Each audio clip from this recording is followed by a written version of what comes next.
बच्चों आज हम लोग सुनीता की पहिया कुर्सी पाठ में आए हुए कुछ कठिन शब्द हैं। इन शब्दों के अर्थ हम सीखेंगे या जानेंगे। तो आइए बच्चों देखते हैं शब्द आ। इधर शब्द है और इधर इनके अर्थ। बच्चों पहला शब्द है रोजाना। रोजाना का मतलब बच्चों होता है प्रतिदिन। रोजाना का मतलब क्या होता है? प्रतिदिन या हर रोज। जवाब, जवाब का अर्थ होता है उत्तर। मदद, मदद का मतलब होता है बच्चों सहायता। मुश्किल, मुश्किल का मतलब होता है बच्चों कठिन। जिंदगी, जिंदगी का मतलब होता है बच्चों जीवन।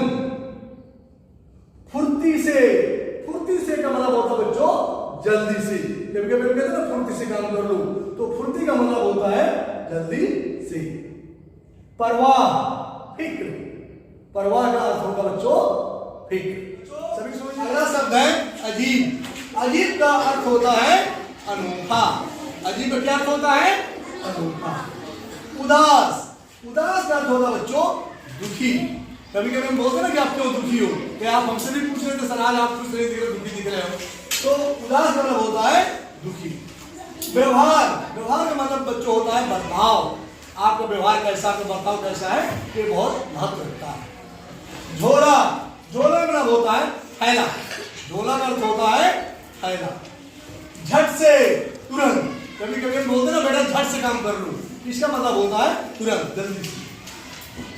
परिचय, परिचय का मतलब होता है बच्चों पहचान।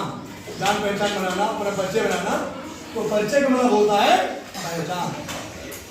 राहत, राहत का मतलब होता है चैन। राहत का मतलब होता है चैन। कभी कभी कोई काम फंसा होता है और फिर हो जाता है तो राहत की चैन लेते हैं, है ना, चैन। हाँ। स्वयं, स्वयं का मतलब होता है बच्चों अपने आप। स्वयं में क्या अर्थ होता है?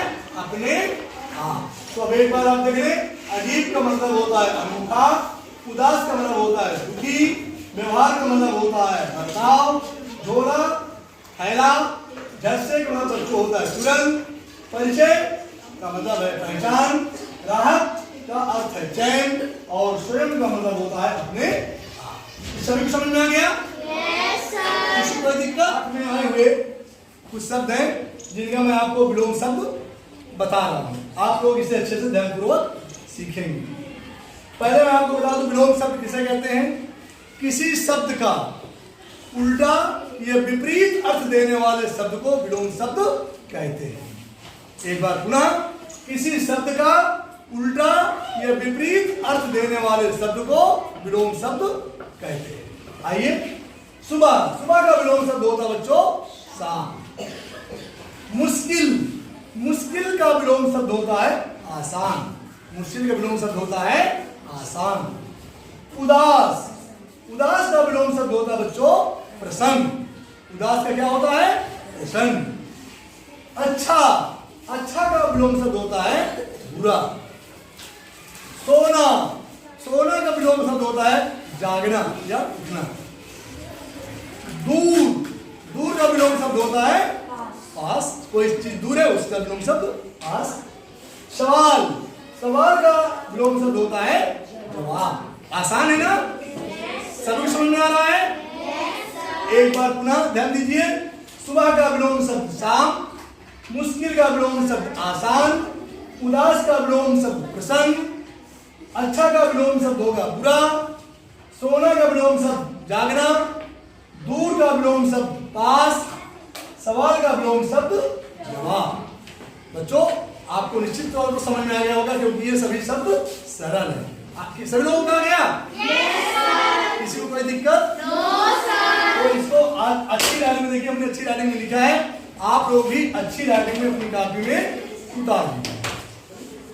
बच्चों सुनीता की पहिया कुर्सी पाठ में आए हुए कुछ मुहावरे हैं, उनको मैं आपको अर्थ और उनका वाक्य बता रहा हूं। पहला शब्द, पहला एक मुहावरा आया हुआ है राहत की सांस लेना।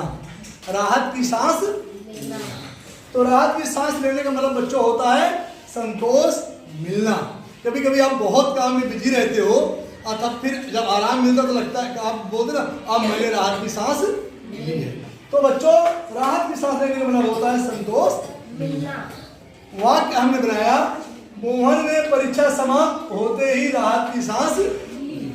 आप यहाँ पर कोई दूसरा वाक्य बना सकते हो या मोहन की जगह पर आप अपनी इच्छा अनुसार अपना नाम या दोस्त का नाम लिख सकते। तो आसान है ना। मोहन ने परीक्षा समाप्त होते ही राहत की सांस। दूसरा है आंखों में चमक आना। आंखों में चमक आने का मतलब क्या होता है? प्रसन्न होना।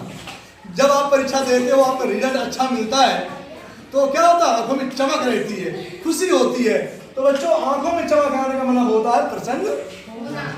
वाक्य बनाया, अकेले बाजार जाने की बात सोचते ही सुनीता की आंखों में चमक आ गई।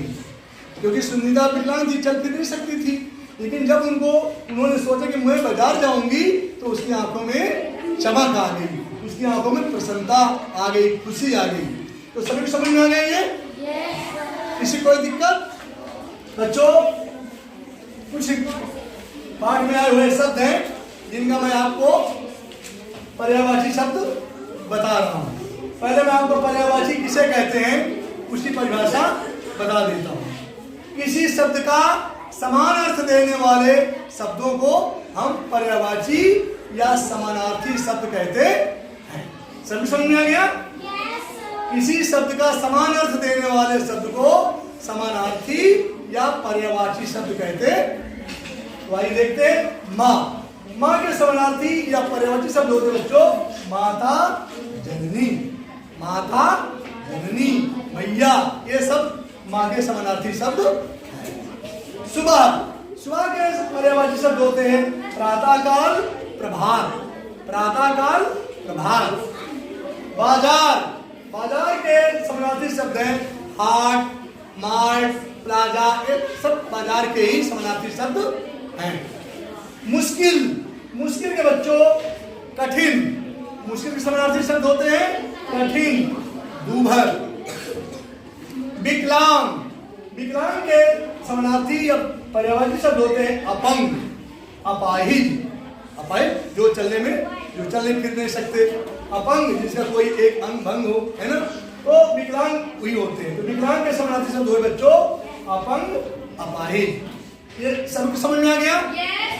किसी कोई दिक्कत?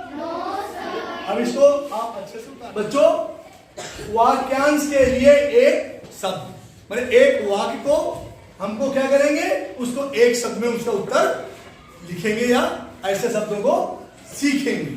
जैसे जिसका एक पैर ना हो, जिसका एक पैर ना हो उसे हम क्या कहते हैं? विकलांग। उसका उत्तर हम क्या लिखेंगे?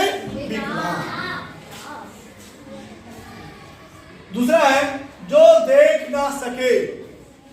आप देखते हो ना बहुत सारे हमें लोग मिलते हैं, दिखाई देते हैं जिनको आंखों से दिखाई नहीं देता, उन्हें हम क्या कहते हैं? जो देख ना सके। इसके लिए एक शब्द प्रयोग करते हैं नेत्रहीन। नेत्रहीन मतलब नेत्रहीन माने आंखों से, आंखें जिसके पास नहीं है, ठीक है ना, उन्हें हम क्या कहेंगे? नेत्रहीन। अगला बच्चों जो बोल ना सके।